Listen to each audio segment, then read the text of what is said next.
നാലുനാൾ നീണ്ട കണ്ണീർ പ്രാർത്ഥനകൾ വിഫലമായിരിക്കുകയാണ്.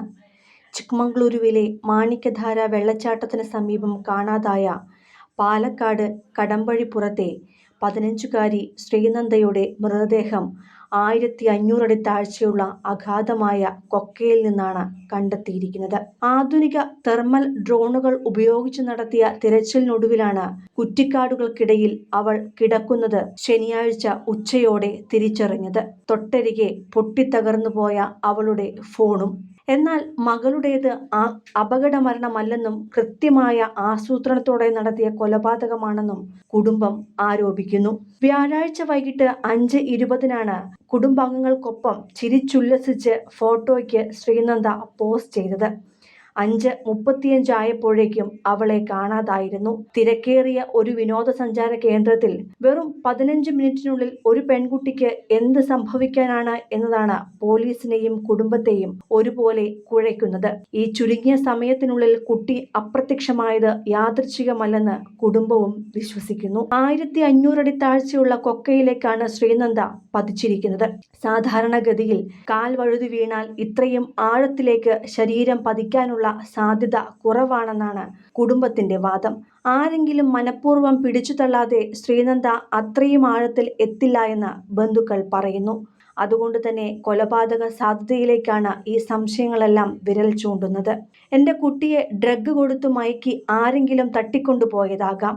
അവൾ ഒരിക്കലും അവിടെ തനിയെ വീഴില്ല എന്ന് അമ്മ രേണുക പറയുമ്പോൾ അവരുടെ വാക്കുകൾ വിറയ്ക്കുന്നുണ്ടായിരുന്നു. മകളുടെ മൃതദേഹത്തിനരികിൽ നിന്നും ലഭിച്ച പൊട്ടിത്തകർന്ന ഫോണ് കണ്ട് നെഞ്ചുപൊട്ടി കരയുകയായിരുന്നു രേണുക.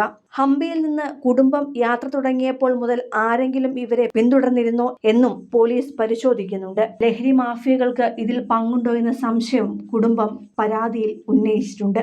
ശ്രീനന്ദയെ കാണാതായ ആ 15 മിനിറ്റിനുള്ളിൽ പാർക്കിംഗ് ഏരിയയിൽ നിന്ന് അതിവേഗത്തിൽ 9ഓളം വാഹനങ്ങൾ പുറത്തേക്ക് പോയിരുന്നു.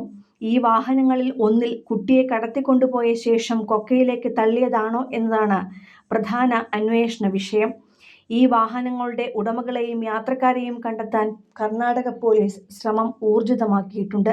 1500 അടി താഴ്ചയുള്ള മലയിടുക്കിൽ നിന്ന് മൃതദേഹം പുറത്തെടുക്കുക എന്നത് ദൗത്യസംഘത്തിന് വലിയ വെല്ലുവിളിയാണ്. ചെങ്കുത്തായ ഈ കൊക്കയിലേക്ക് വടങ്ങൾ കെട്ടിയിറങ്ങാൻ പ്രത്യേക പരിശീലനം ലഭിച്ച 25-അംഗ സ്പെഷ്യൽ ടാസ്ക് ഫോഴ്സിനെയാണ് നിയോഗിച്ചിരിക്കുന്നത്. മൃതദേഹം മുകളിലെത്തിക്കുവാൻ മണിക്കൂറുകൾ വേണ്ടിവരുമെന്നാണ് ലഭിക്കുന്ന വിവരം.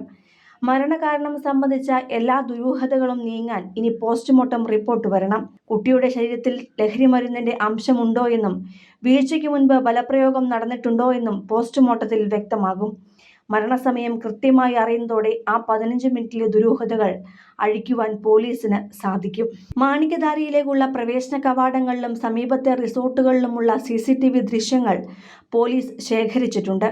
കാണാതായ സമയത്ത് സംശയാസ്പദമായ സാഹചര്യത്തിൽ ആരെങ്കിലും കുട്ടിക്കൊപ്പം ഉണ്ടായിരുന്നോ എന്നാണ് പരിശോധിക്കുന്നത്. വ്യൂ പോയിന്റിലുണ്ടായിരുന്ന മറ്റു സഞ്ചാരികളുടെ മൊഴികളും പോലീസ് രേഖപ്പെടുത്തിയിട്ടുണ്ട്.